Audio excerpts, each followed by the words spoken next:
Töne treffen beim Trompete spielen. Du spielst Trompete oder beginnst gerade damit und stellst dir die Frage, wie kann ich trainieren, dass ich die Tonhöhe wirklich auch exakt treffe. Dann kann ich dir heute in diesem Video kurz und knapp weiterhelfen. Hallo bei Nikolai Kamp Trompetentraining.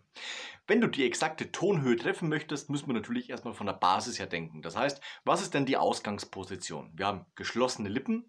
Die Zunge dient als Straße für die Luft, dass die gegen die geschlossenen Lippen gelenkt wird. Wir atmen vorher ein durch die Nase und lassen dann die Lippen schwingen. Jetzt entsteht ein Ton. Natürlich undefiniert auf irgendeiner Tonhöhe. Auf dem Trompete, auf dem Instrument braucht man natürlich dann klar definierte Tonhöhen. Und da würde ich dir immer empfehlen, wenn du beginnst mit dem Tönetreffen, das zu trainieren, nimm erstmal die Mittellage für dich. Na, nehmen wir mal C2 zum Beispiel. Du kannst natürlich auch auf dem G1 anfangen, ganz egal. Das heißt, wir machen genau die Einstellung, die wir gerade eben besprochen haben, machen unseren Ansatz.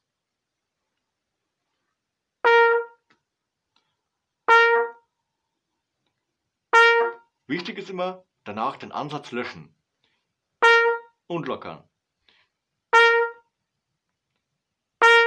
Umso öfter du natürlich auf einem Ton spielst, umso besser wird dieser Ton. Du bekommst ihn ins Ohr, du weißt ganz genau, wie viel Anstoß, wie viel Luftdruck, wie viel Luft musst du in Schwingung versetzen, damit eben genau dieses C kommt. Sehr gut. Wir nehmen uns einen zweiten Ton dazu, jetzt eine Etage tiefer, das heißt G. Und lockern. Lockern. Und jetzt?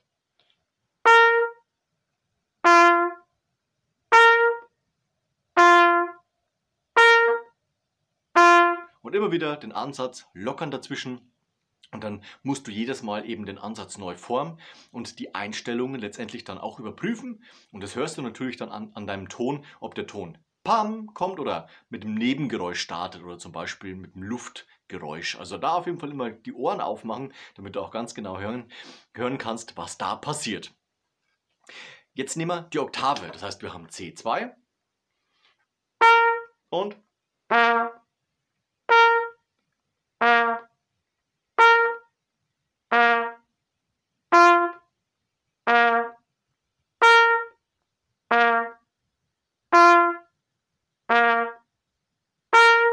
drei verschiedene Töne schon. Und das kannst du natürlich jetzt auf alle Naturtöne übertragen, das heißt alle Ventile in den Einsatz bringen. Und erstmal würde ich dir immer empfehlen, mach das mit der Oktave, also C2 auf C1 und dem Mittelton, der eben auch auf dem gleichen Ventil zu spielen ist, mit 0 in dem Fall, G1. Na, diese drei Töne liegen schon mal nebeneinander. Wenn wir die Übung jetzt erweitern, nehmen wir natürlich E2 und G2 dazu. Wir können auch dann nach unten noch das kleine G dazu nehmen, also richtig in die Tiefe reingehen.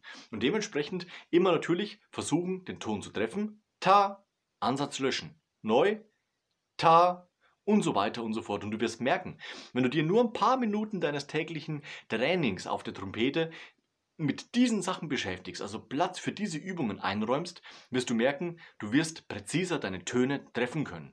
Das sind jetzt anfänglich natürlich leichte Übungen, wir starten auch gerade eben erst damit und wir bauen das natürlich aus und haben dann später auch viel größere Intervalle, die wir dementsprechend dann natürlich treffen müssen, spielen müssen und dementsprechend natürlich erstmal mit der Basis anfangen, damit wir eine Fertigkeit entwickeln, die wir dann auf die komplexeren Themengebiete übertragen können. Dabei wünsche ich dir viel Erfolg. Lass am Ende noch ein Like und ein Abo da. Das freut mich immer ganz besonders. Wir sehen uns nächste Woche zu einem neuen Video rund ums Trompete spielen.